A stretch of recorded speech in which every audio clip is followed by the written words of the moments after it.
spring football fans and fans of the UFL. Well, we are now done with 42 of the 43 games for year one of the UFL. Today was the XFL Conference Championship between the number one seeded Battlehawks and the number two seed San Antonio Brahmas.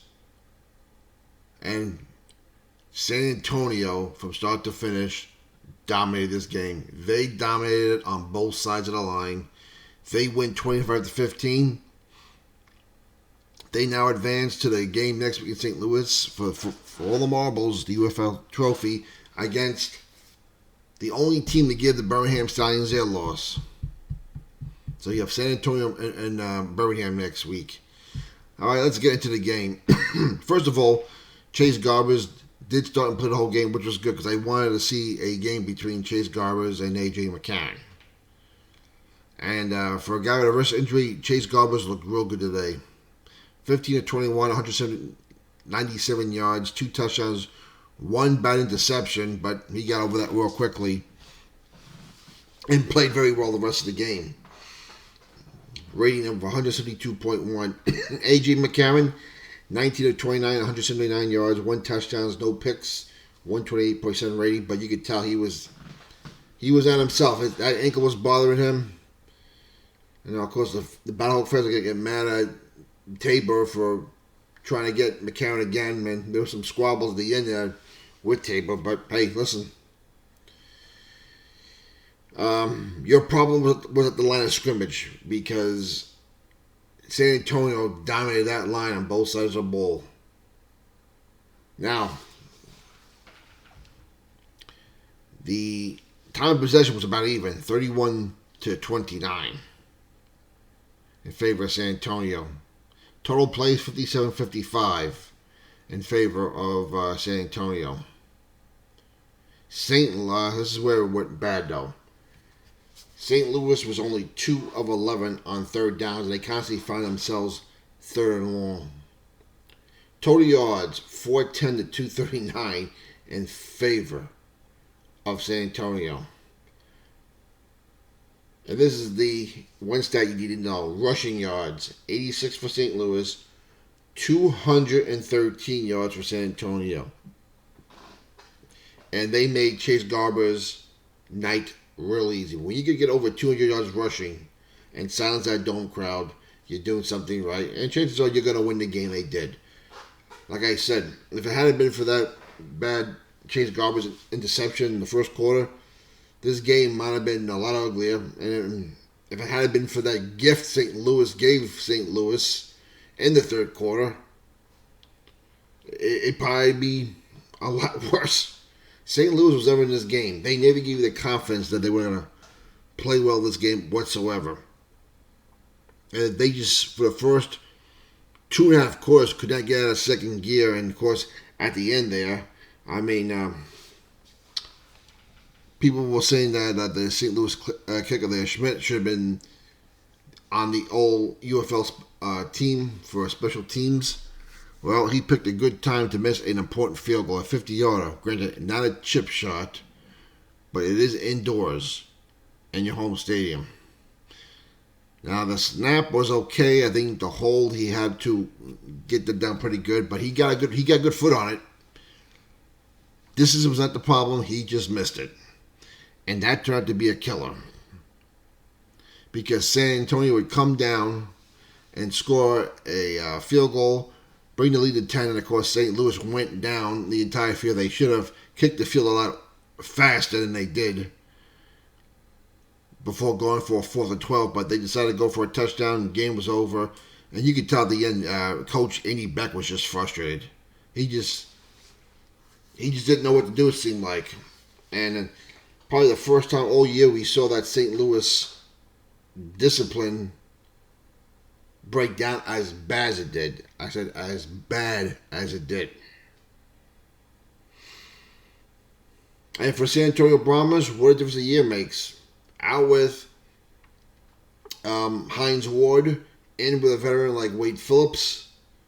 And what was the first thing he did? He brought A.J. Smith down to help that offense. They rebuilt that offensive line big time. This offensive line is light years better than it was last year. And of course, then they bring in Chase Garber as a 4-year starter from California, and you could tell,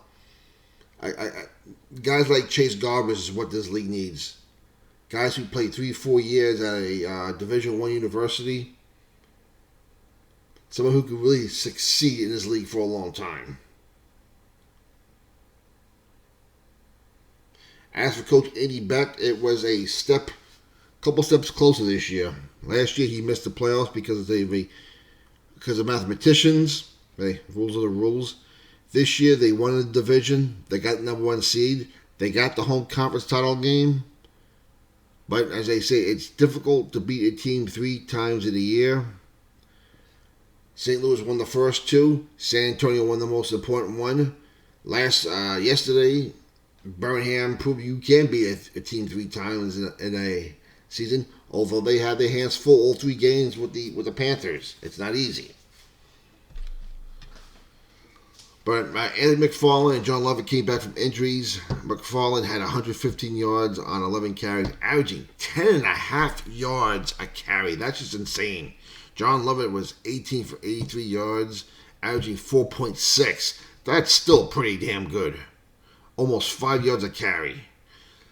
That offensive line was something else. And on the defensive side, A.J. McCarron, you could tell he did his best. He did the best he could, and he did spread the ball around pretty good between several receivers.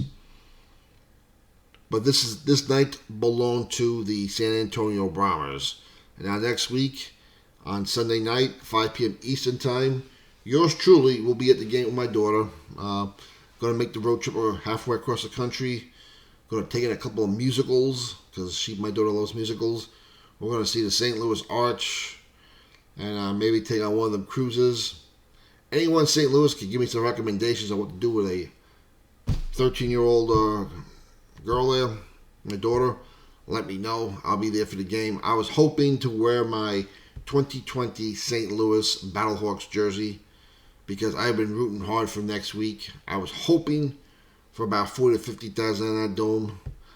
I'm not going to lie, I'm concerned whether we could crack 20. Now, St. Louis fans, not for nothing, I know you're mad about how the Battlehawks played, but you guys talk a lot of trash, how you're the best fan base, and how you deserve an NFL team. Well, I know your team is out, but you should come and just support the league next week. And don't say, oh, my team's out, and we go, listen, I am driving from New York. And my team is the DC Defenders. If you can't take the simple subway ride to the Dome of America Center, if you cannot take a simple Uber or Lyft to the stadium and do one more tailgate just to support the league, well, you pretty much told the NFL that although you are passionate, you're going to take your bowl and go home. You want to send a statement to the NFL? If you want to send a statement to the NFL, next week is your actual time to shine. You're hosting the championship game of a professional football league. Now, I know you're going to say that, well, we got the best attendance and we're hosting the championship game. Great, show up for it. Tickets are not that expensive. Heck, I've sat up in the upper deck of an arena at a professional basketball game and a hockey game a lot more expensive than what they're charging for seats for this game. I'm just saying. Listen, come represent your Battlehawks next week. Maybe root for the XFL team. You know what? Tell the San Antonio fans to go screw themselves and root for Birmingham. I don't care. Just support the league. This is not the time to be petty. But hey, that's me. What's your opinion? I would definitely like to know. Put your comments down below. Like and subscribe to the channel. But unfortunately, St. Louis is going to finish the year 5-0 at home in the regular season and 0-1, the big one, in the postseason. And listen, there's just some things you have to tip your hat to. And as we see, the veteran coaches once again do well in this league. Wade Phillips last year with Houston won the division with the Roughnecks. and get upset by Arlington, well, he's taking, like Andy Beck has, he's taken it to another step this year. Now he's going to the championship game. And he'll have a chance to defeat the team where his team was the only one to do it this year. So from that aspect, we're going to see either a dynasty or the only team that beat Birmingham stop the dynasty. So from that aspect, this is going to be a good game. And I'm not going to lie, even though I still think Birmingham is a better team, they've been the best team all year, Birmingham's offensive line has not looked really good the last few weeks. And the way the San Antonio defense played tonight, they're going to give them trouble. They're giving them a lot of trouble. And I haven't been that impressed, even though the Birmingham defense has been playing well all year. This offensive line of the Bombers, I don't see them pushing them around like they did the Battlehawks tonight, but they're going to have their hands full. This is going to be a good game next week. And even though I'm not going to get the big crowd I wanted, St. Louis fans, please prove me wrong. I'm begging you, please prove me wrong. Listen, I'll even buy you a beer if you see me at the game next week. Hey, you're that guy from YouTube. You promised to buy me a beer if I showed up. Here I am. Support the league, guys. Anyway, this was a frustrating game for me to watch because I was rooting for the Battlehawks for business purposes only. If this game was happening last year, I would have been rooting for San Antonio because the championship game was in San Antonio. But hey, it is what it is. Can't always get what you want, but we'll still get a very, very good competitive game next week. I think it'll be better than last year's game.